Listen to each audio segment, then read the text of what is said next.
तेल के ज्यादा साफ था उनका दक्ष प्रजापति, लेकिन हरि स्मृति में ऐसे लीन हुए कि सांप की गति बाधित हो गई। बहुत काल तक ध्यानस्थ, काम आया अपना पूरा परिकर लेकर के उनकी एकाग्रता को सब कुछ किया, कुछ नहीं। स्वाभाविक करुणामय से नेत्र खुले नारद जी ने, वो सब साष्टांग दंडवत पड़े, अप्सरा काम सब बसंत मलय मारुत सब, क्या बात है। तो उनका भगवान, हमको भेजा गया था आपको पतित करने के लिए, लेकिन हमारा कोई भी प्रभाव आप पे नहीं पड़ा, हरि कृपा, जाओ आनंदित। वो डर रहे थे कहीं सांप न दे, जाओ। अब उठे मन में थोड़ा सा कि बड़े बड़े ऋषि मुनि जो है इसी से परास्त हो जाते हैं, और ये आज साष्टांग दंडवत काम हो रहा था, हम तो जीत ही गए। त्रिभुवन में सबसे बड़े वैष्णवाचार्य भगवान शिव हैं, उन्होंने भी भस्म कर दिया, पर ऐसे करुणा करके थोड़ी छोड़ दिया, साष्टांग दंडवत थोड़ी काम हुआ उनके। चलो पहले उन्हीं के पास चलते हैं। गए, हर हर महादेव प्रणाम किया। वो तो सर्वज्ञ भगवान शिव मुस्कुराए। नारद जी ने कहा वो काम आया था, साष्टांग दंडवत होके चला गया, उसे पूरा अपना कुछ किया पर कुछ चुप, अब दोबारा शब्द मत निकालना। महाभागवत है नारद जी, बहुत बड़ा एक गलत बोल गए आप, बहुत गलत बोल गए, इसमें अहम जागृत हो जाएगा। और देखो हमारे सामने कहा तो कहा, हरि अगर ऐसी चर्चा भी चलावे ना आपकी काम भी जाएगी, आप बात मत करना। नारद जी को विपरीत चिंतन होने लगा, यह मार्ग से हट रहे हैं। हाँ, काम पर विजय तो प्राप्त नहीं कर पाए, क्रोध करके भस्म कर दे, तो हमारी काम विजय तुम्हें बर्दाश्त नहीं हो रही थी, इसलिए कह रहे हरि से भी न कहना, चुप रहना, किसी से न कहना। अरे चार लोग समझे तो कि नारद है क्या चीज। शंकर जी के पास से उठे, सीधे सीधे पहले प्रभु के पास पहुंचे, लक्ष्मी जी चरण दबा रही थी, भगवान आओ आओ, उठ के आदर किया। है मामला तो है ही, ऐसे तो हम है ही हैं। जब फुलरा चढ़ जाता है तो बहुते विचित्र होता है, वो ऐसा ही लग। और हरि भी बड़े कौतुकी है, अपने हाथ से आसन बिछाया, ना जी बैठ गए। और कैसे हो, वो आपका कृपा प्रसाद, वो काम आया था ना, वो परास्त हो गया, कुछ नहीं कर पाया। फिर साष्टांग प्रणाम के हमने कहा जाओ कोई बात नहीं, माफ कर दिया, वो चला गया प्रभु। अरे तो आप काम विजयी तो क्या, आपका कोई स्मरण कर ले तो काम पर विजय प्राप्त भगवान ने। और जैसे जलती आग में घी न डाल दे, अच्छा लगा कि भगवान कह रहे आप काम विजयी, आपका कोई स्मरण कर ले तो काम विजयी हो जाए। तो प्रभु चले, प्रभु का बिनाली बड़े ठसक में निकले थे कि अब तो क्या, जब हाई कमान से हमारी विजय हो गई, भगवान ने कह दिया कि तुम्हारा स्मरण कोई कर ले तो काम रहे। और पक्की बात, भगवान कभी मिथ्या नहीं बोलते। किसी भी भक्त का आश्रय लेकर उस भक्त चरण धरि भाव तरत भव सिंधु अगाधा, पर वहां इसका विपरीत असर हुआ। अब वहां कुछ नहीं था जब गए थे, पीछे जब लौटे तो देखा बहुत सुंदर नगर है, सजाया जा रहा है बहुत ऐसा। पूछा क्या है, बोले राजकुमारी का स्वयंवर हो रहा है। और उसके नारद जी ऐसे चलो हम भी देखते क्या है। गए, राजा ने साष्टांग दंडवत किया, देवर्षि जी आए, पुष्पादि अर्पित करके बैठाला आसन पर। बड़ी कृपा हुई भगवान की, जो आप जैसे महापुरुष पधारे, बेटी का स्वयंवर है, ए लाओ राजकुमारी को प्रणाम करवाओ, आशीर्वाद दिलाओ। अब राजकुमारी तो का विश्व मोहिनी भगवान की माया, एक एक कदम के जो नूपुर बजते, नारद जी के हृदय में जन्नाहट पैदा हो गई। अब वो आई, बेटा पैर छो देवर्षिना।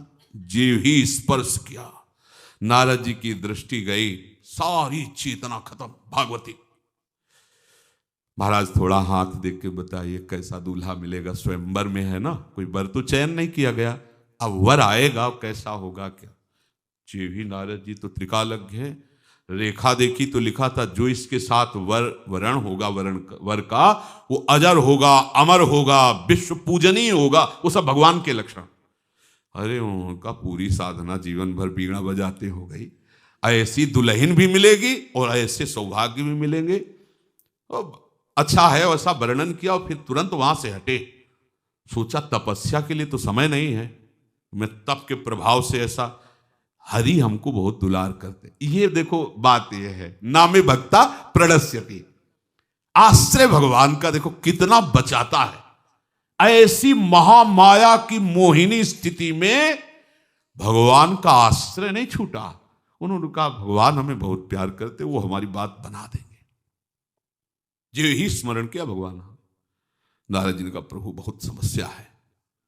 और राजकुमारी का स्वयं बोले हाँ पता है, क्योंकि रचा तो इली का सब है। प्रभु जीवन में कभी ब्याह का मन नहीं हुआ, एक बार मन हुआ है, एक बार ब्याह करने के लिए, और वो राजकुमारी तो अब हमें चाहिए ही चाहिए। तो प्रभु मुझे अगर हरि रूप मिल जाए तो आप जैसा कोई सुंदर है नहीं, वो आते ही जयमाला हमारे, तो हमें हरि रूप प्रदान करो। हाथ जोड़ा, कहा जय विधि हो। ये भगवत आश्रय बुलवा रहा है नारद जी से, कह रहे जय विधि होए नाथ हित मोरा करो शुभेग। भगवान ने कहा चिंता मत कर, तू हित की बात कहता है, जे विधि हुई है परम हित नारद सुनो तुम्हार। जिससे जाओ मैंने हरि रूप दिया, और हरि कहते बंदर को भी। नारद जी बड़े ठसक में चले कि अब तो भगवान का हर वचन सत्य है, त्रिकाल सत्य है। वहां तो कहीं विनोद में भी मजाक में भी कभी मिथ्या नहीं, क्योंकि वो सत्य सच्चिदानंद चित स्वरूप आनंद स्वरूप, वो कुछ भी उनका सच्चिदानंद ही है। सब गए सभा में, देखते ही राजा लोग खड़े हो गए, आगे वाली सीट में बैठे, सबसे कहा बैठ जाओ। पूरा शरीर हरि का और ये स्वरूप बंदर का। हरि माने बंदर भी होता है, मरकट बदन भयंकर, खड़े कान, बाले को बंदर। जब बंदर गुस्सा होता है उसको देखो, बाल उसे ऐसे खड़े होते रहते ऐसे वैसे ऐसे लेकर, तो जो सभा में देखे अब ज्यादा हंस नहीं सकता क्योंकि समर्थ देवर्षि है। पूछेंगे क्यों हंसता है, तो डर सबको, डर तो सबको है। देख के हाथ देते उधर देखते, तो नारद जी सोचते सब इसीलिए सर झुकाए कि बड़ा सुंदर रूप है ऐसा। और राजकुमारी जयमाला लिए सखियां पकड़े हुए हैं, जैसे जैसे सभा में आ रही तो नारद जी जो है बस अब आते ही जयमाला हो जाएगा, ब्याह हो जाएगा। बस राजकुमारी की दृष्टि पड़ी, कैसी राजाओं की सभा में ये बंदर रूप वाला क्यों यहां बैठा ला गया है। मुंह फेर लिया और दूसरी तरफ चलने। अब नारद जी को तो कोई नारद जी ने सोचा कि हमारा रूप ऐसा है हरि का कि देख के आकर्षित हो जाना चाहिए, मतलब देखा नहीं उधर। तो नारद जी उधर गए, राजा खड़े उनकी सीट में बैठ गए, वो जिधर जाते उधर। और भगवान शंकर के दो पार्षद आसपास बैठे विनोदी थे, वो आनंद ले रहे थे नारद जी के पास। नारद जी पार्वती जिधर जाए राजकुमारी उधर हेरे ही ला। नारद जी को बड़ा कि मतलब ऐसा क्या है कि ऐसा। ये थोड़ी देर चल ही रहा था कि देखा नव किशोर अवस्था, श्यामल अंग कांति, कमल नयन प्रभु अजान बा। सारी सभा हाथ जोड़े, राजकुमारी ने नारद जी को लगा कि मतलब अब क्या, मतलब मर गए ऐसा लगा उनको। नारद जी ने, और नारद जी देख रहे कि हरि है। नारद जी ने कहा अच्छा, भगवान को कहा कपटी, जीवन भर माला चलाते तेरा हो गया जी। आज हमने मांगा था तुम्हारे पास, तो हमने तो जीवन में एक बार मांगा, उसको भी तुम ही ब्याह करके लिए जा रहे हो। भले भवल बायल दीना पाओगे फलापन कीन्हा। आज छोटी मोटी जगह तुमने झगड़ा मोल ले लिया, नारद से लिया है। आज भले भवल बायल दिला डाक डाक की परिचय, परम स्वतंत्र सिर पर कोई भावे मन करो तुम सोई। आज मैं तुम्हें दिखाऊंगा। किनसे बात कर रहे हैं, हरि से। भागे बीणा लेकर के।